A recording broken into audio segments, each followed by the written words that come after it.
Jeffrey Epstein was back in court today for sex trafficking charges. Now, he will not be getting out of jail anytime soon, as the multimillionaire and registered sex offender faces new allegations of sexual abuse and rape.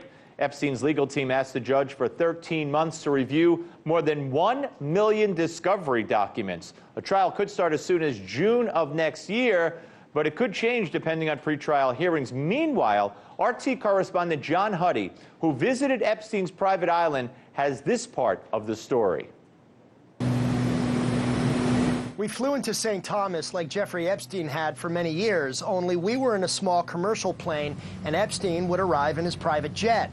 After a night on St. Thomas, we woke up early the next morning and chartered a boat to take us to Epstein's Little St. James and Great St. James Islands off the southeastern coast of St. Thomas. The trip across the turquoise water from the marina didn't take long, only about 15 minutes, and then there they were, the notorious islands in a tropical paradise with a sordid story. The building on top of the island there, that's Epstein's main residence.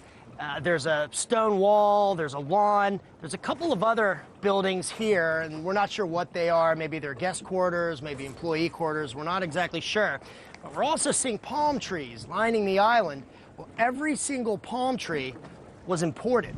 We're told at a cost of $20,000 each.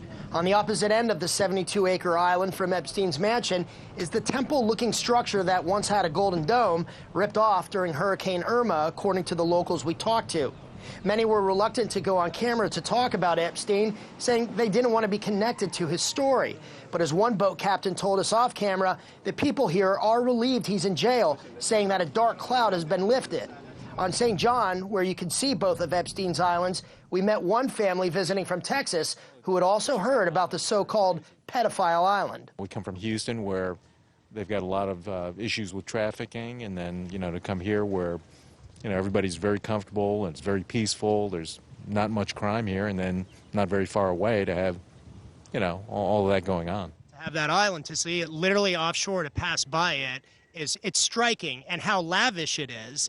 As you see that, right? Absolutely, and then, how he's gotten away with this for decades, and I guess the truth will now come out. The truth in St. Thomas and St. John is that Epstein is not well liked, with many we talked to saying they were uncomfortable with how he flaunted his wealth, reportedly paid employees to stay silent, and seemingly scoffed at the law. Epstein apparently had plans to expand his home on Little St. James and construct employee buildings on Great St. James, which would also be used for equipment storage. We were told that Epstein was possibly being fined upwards of $15,000 a day for building without permits on Great St. James. There is a noticeable difference between the islands, Great St. James, which is mostly undeveloped, and Little St. James, with its roads, helipad, buildings, statues, even a fake cow grazing on the manicured grass. I didn't see any no trespassing signs on Little St. James, but I was hesitant to go on the island nonetheless to try to talk to employees. So I took a swim to get a closer look of the island and then decided to walk up the dock without going any further, hoping someone would hear me as I announced my presence. As I started walking back to the boat, a man in a motorized cart came down the hill.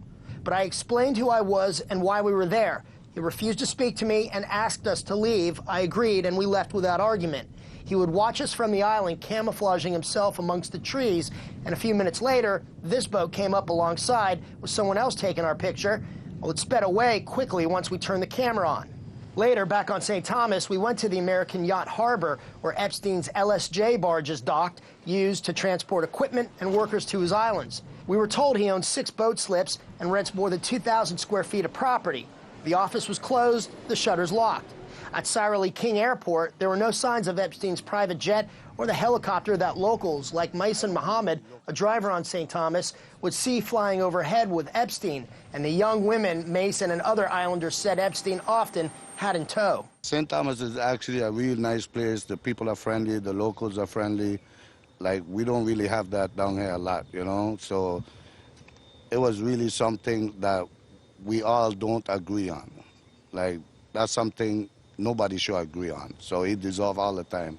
he should get. It could end up being the rest of his life in prison if convicted. Epstein now also faces an allegation of raping a 15-year-old girl in 2002, yet another accusation involving the powerful man wealthy enough to buy 2 islands in a sunny paradise with a dark and disturbing story. For RT, John Huddy.